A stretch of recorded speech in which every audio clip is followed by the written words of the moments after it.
That'll sync up the audio. Hey guys, it's Gabby and I'm back for another installment of Drag Race Season 9 All-Star Review. Shout out to Gottmik for calling Roxy out for like, oh, my eyes were closed, I didn't know. It's like, what's going on behind the scenes?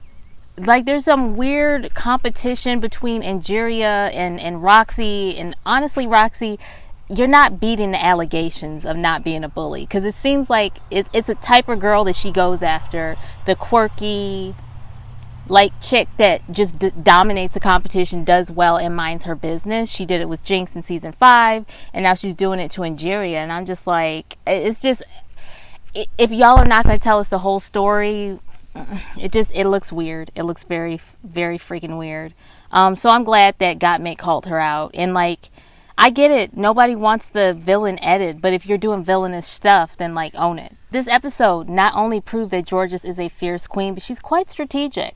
I was impressed by her logic as far as who to choose on order. She put the two strongest people, Chanel and Nina, to open and close the show. She went second and basically let everyone else choose their placement, which was smart because I think it let everybody calm down and not feel like they had to fight for their position. But did anyone else like kind of think that Bob may have wrote some of those jokes? I mean, Gottmik basically confirmed it on Twitter. She was like, no one else wrote their joke. You guys think everyone wrote their joke? Even though she straight up stole Nikki Glazer's whole swag, but whatever. Okay, everyone called Angeria delusional, but I don't understand how she's delusional. And then when Angeria asked everyone, what did you mean by that? And she was very calm and sweet about it. No one said anything, which I thought was BS. And then Jorgeous, her season 14 sister, was like, oh, well, you always think you're going to win, and that's why you change for the lip sync. Girl, everybody changes for the lip sync. If you did well, you should prepare to lip sync. It's the same with regular season. If someone doesn't do well, they should prepare to lip sync. It's giving jealousy. It's giving, Angeria is the only black queen on this season. So I'm just kind of like, what kind of demonic energy are we introducing to the fandom? It's sickening. And not in a good way.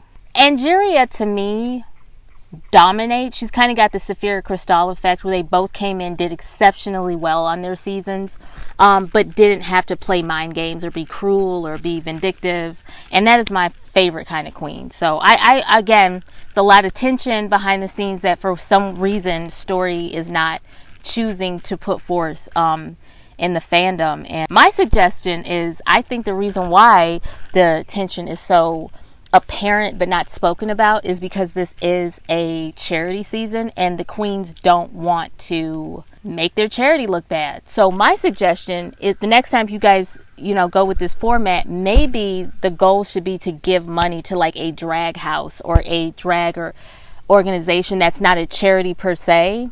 That way it's doing something altruistic, but like there's not this pressure to be perfect, because as we know, drag families are not perfect, drag houses are not perfect.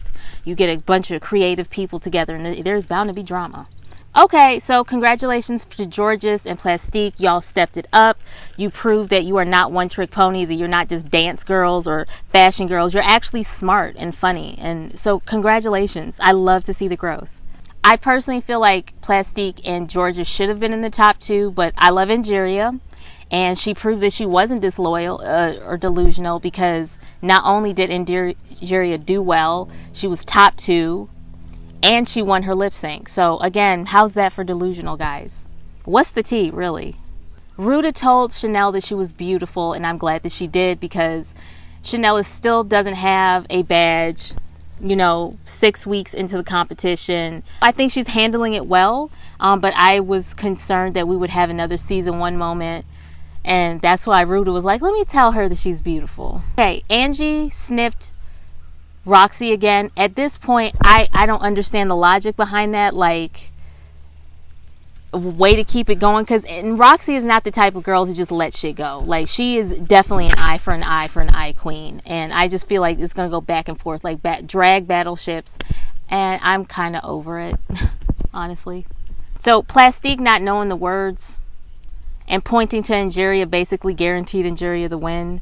And Ruta Lee is one of the best guest hosts that Drag Race has had on recent Untucks, because she actually has a perspective, you know, someone that's been in Hollywood, like, what did she say, like 70 years? She's 88 and she's been in the business 70 years. So, you know, she's been through and seen and dealt with some stuff. So why not talk to these queens who, if you think about it, Drag Race, World of Wonder, Producer Entertainment Group, those companies, the touring companies that, you know, always do the big tours, it reminds me of the old studio system where you had a few studios that basically controlled everything from production to exhibition, everything in between. They handled it and they owned these stars and these contracts. And I wonder if in like 10 or 15 years, if we'll get some kind of different perspective on what it really means to be a Ru girl and what that takes. So I definitely saw a lot of parallels between the old Hollywood era that Ruta Lee grew up in and kind of what's happening today with Drag Race. So that is my opinion on episode 6, season 9 for All Stars Drag Race, or Drag Race All Stars. Let me know what you think in the comments below. Please watch, like, subscribe, and share. I will talk to you later. Bye.